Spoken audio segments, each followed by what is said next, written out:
presentation on assessing young learners.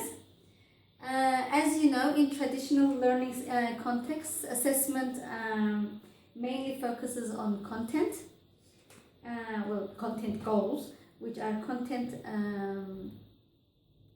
which includes grammar structures, topics, situations, and functions.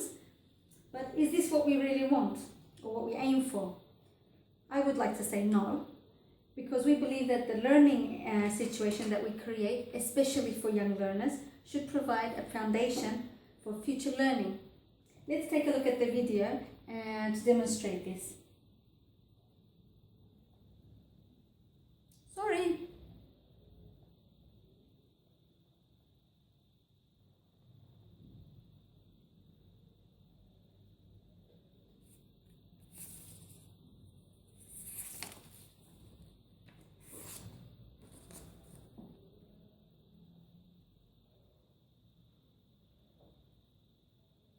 Technical problems? Hello, my name is Ellen. I'm 8 years old. This is my family. This is my father. His name is Mehmet. He is an engineer. This is my mother. Her name is Hatice. She is a teacher. I have got a sister. Her name is neww. She likes reading a book. I can play the guitar.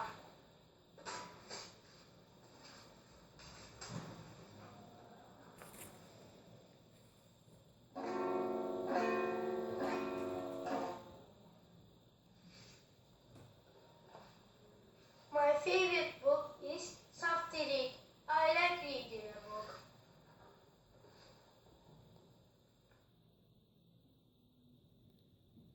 Okay, now after watching the video, we can see that a learning situation provides the foundation for future learning. So how was this done? As you would agree, language learning is different from learning other subjects. So we need to provide learners with both the cognitive and social dimensions of the within the environment. Sorry for that. So how can we do that? We need to create an environment which motivates learners. How do we motivate them? We can motivate them by providing them with the purpose and to encourage them to communicate with other speakers of the target language. We need to create an environment which arouses willingness to participate in the lessons, to speak, and these all increase the level of motivation of the learners, which helps them acquire the learning habits to be carried out in their future learnings. So as we can see, as what we understand from the video we just watched of the young man, we can see that the learning environment had motivated him in order to participate in lessons, to use the target language, to speak for communicative purposes, and he has gained confidence. But the other question we need to consider is that has these goals or these learning habits settled, and will he be able to persist them in the future? In order for this to happen, what do we need to consider? If we don't want a child to see his or her failures as a problem and to inhibit the language learning from happening in the future, this is very critical of the learning situation. So we also need to consider learning to learn goals, which are made up of the metacognitive skills,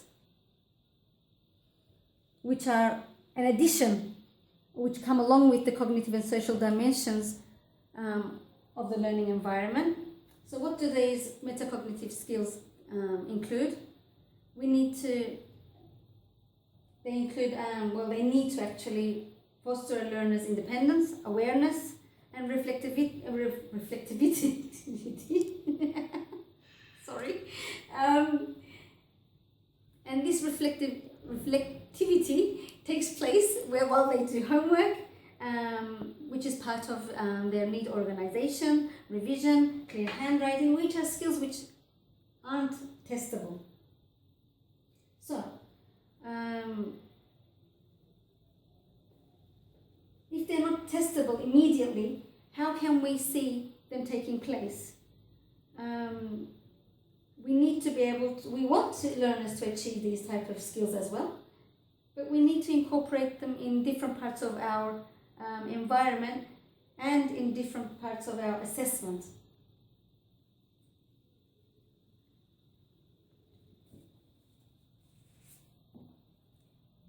Therefore, within the content of our learning environment, we need to consider other things, which are carefully planning the syllabus or program, which incorporates topics or are designed around topics and focus on tasks, and which have clear goals and interesting and meaningful for the learners. And we can do this by incorporating activities which are fun, but at the same time provide an oral basis for written language in the long run. Therefore, we need to focus on communication through the productive skills. And while doing this, we need to remember that fluency is our main focus, because excessive focus on accuracy can discourage learners, which can inhibit their future learning habits, as I mentioned at the very beginning. So, here, assessment versus testing of a young learner. So how can we assess these? Let's take a look at assessment and testing. Since assessment is a set of processes through which we make judgments about our learners' level of skills and knowledge, and testing is a single event, we cannot assess attitude and learning goals of a child. Therefore, we need to combine the two. Therefore, testing needs to be seamlessly integrated into the assessment. So how can we assess the understanding of the things we have mentioned? The cognitive, the social, and the metacognitive skills.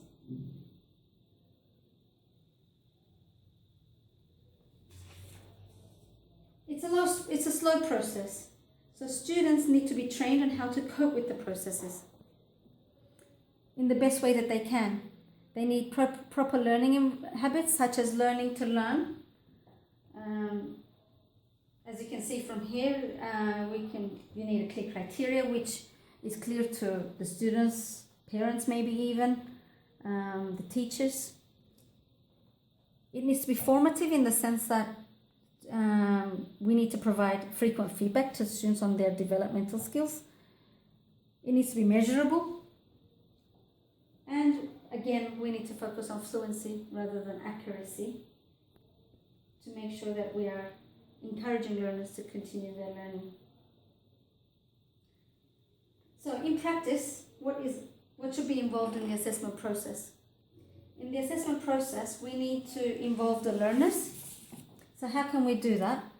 We can get learners to reflect on their own achievements through projects, small progress tests. They can evaluate themselves. They can even design their own little quizzes and share between themselves, or even the teacher can collate them and maybe use students' ideas or questions and gives it to them as an exam. And then students would have gained confidence from this. They will know that they are aware of the content. They know what's going to be in the exam. Therefore, this would encourage them to do their best. Self-assessment is another thing that we can include in the assessment system, which again, learners assess themselves, or maybe even a peer of their own assessment, of what they've learned, how much they've learned. And of course, they will be able to identify better themselves of their weaknesses and strengths and be able to act upon them. Portfolio is another system which can be incorporated.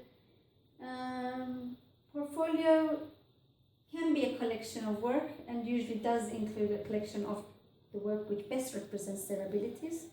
It can also be used as a stepping stone for their learning stages, where they can reflect back on what they've done and what they need to do better or how they've improved throughout the process. Observations or interviews even can be carried out on a one-to-one basis or just as a general observation from the teacher or other teachers. An external observer can take place, or again an external teacher can come and interview the students on their perceptions and beliefs and attitudes towards the lessons and their learning and how they feel their learning is taking place. And of course we have our classical tests where, again, as mentioned above, with learner involvement, students can write their own tests, and considering their achievements or weaknesses, teaching can be designed or refocused according to their needs. So, does traditional testing meet the requirements of the modern classroom? I would like to say that it doesn't. But if you'd all remember, at the beginning of our journey, we asked how can we ensure that these goals have settled and will they persist in the future in a learner, in a young learner especially. So let's now watch the young man, the young boy who grew up is now a young man, and see if a suitable learning environment had been created and is still continuing for him to have acquired the necessary foundations for his future learning.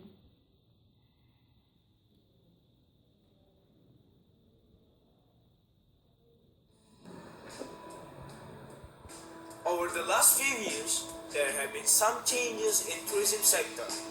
Some municipalities have developed an idea wanting the snow to attract people to their areas. So, what is in the snow? I interviewed the mayor of Mehmet. Hello, my name is what's your name? Surname and if you want. Hi, my name is Cemil Sarıçıkbeli. I'm the mayor of Mehmet. What is the name of the event that may be made Bala? The event is called Terramanda Day. Why did you organize this event? Well, Terramanda event is organized because of our membership. Okay, from what we can see, we believe that the video actually sums up our whole discussion. So, but to wrap it up quickly, from the video we can see that we've observed that yes, in this young man, a suitable learning environment has been created, for which I can see that the student is highly motivated to communicate, to use the language he has used, the skills that he has gained, and possibly there was a pleasurable environment created for which learning English was made purposeful with a task of an appropriate communicative target. Therefore, we can also see that this student has gained confidence, which has brought him to this level right now, hoping that it will still continue in his future. So thank you for listening to us.